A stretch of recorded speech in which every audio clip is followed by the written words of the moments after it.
Hi friends, welcome to Shecharu's Kitchen. இன்னைக்கு நாம முட்டையை வச்சு ஒரு டிஃபரண்டான ரெசிபி பார்க்கலாம்.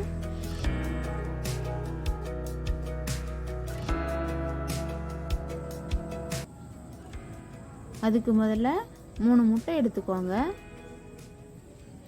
அதை உடைச்சி பவுலில் ஊற்றிக்கோங்க.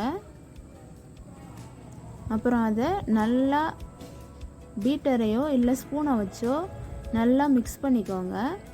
அது நல்லா நுர வர அளவுக்கு இருக்கணும்.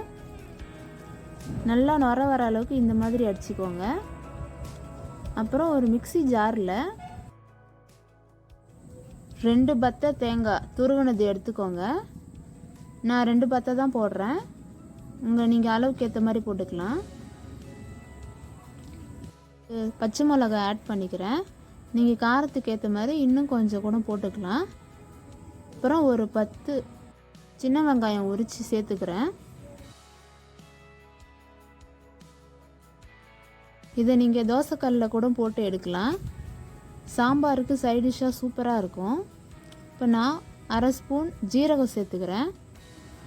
இதை எல்லாத்தையும் சேர்த்து நல்லா கொரகொரப்பாக அரைச்சி எடுத்துக்கோங்க. இந்த மாதிரி இருக்கணும். ரொம்ப நைஸாக அரைக்கக்கூடாது. கொரகொரப்பாக அரைச்சா தான் நல்லாயிருக்கும் சாப்பிட. இதை நான் அடித்து வச்சுருக்கிற முட்டையில் சேர்த்துக்கிறேன். சேர்த்து நல்லா மிக்ஸ் பண்ணிக்கோங்க.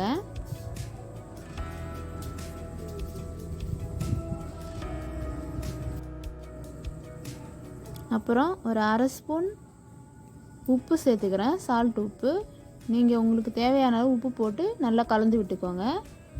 அப்புறம் அடுப்பு ஆன் பண்ணி பனியாரக்கல்லை வச்சு நல்லா சூடு ஏறினதுக்கு அப்புறம் எல்லாத்துலேயும் ஒரு 1/2 ஸ்பூன் எண்ணெய் விட்டுக்கோங்க.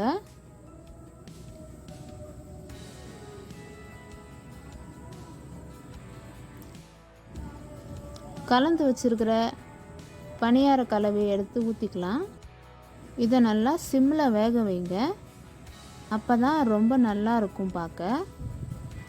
இல்லை நம்ம ஜீரகம் சேர்த்துருக்கிறதால செரிமானத்துக்கு ரொம்பவே நல்லது. குழந்தைங்க சாப்பிட்டாலும் எந்த பிரச்சனையும் இருக்காது.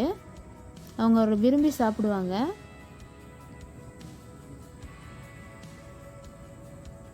வெந்ததுக்கப்புறம் திருப்பி போட்டுக்கோங்க.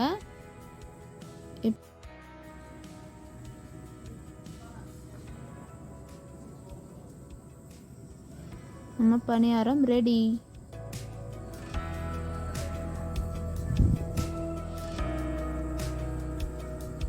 வீடியோ பிடிச்சிருந்தா சப்ஸ்கிரைப் பண்ணுங்கள். தேங்க்ஸ் ஃபார் வாட்சிங்.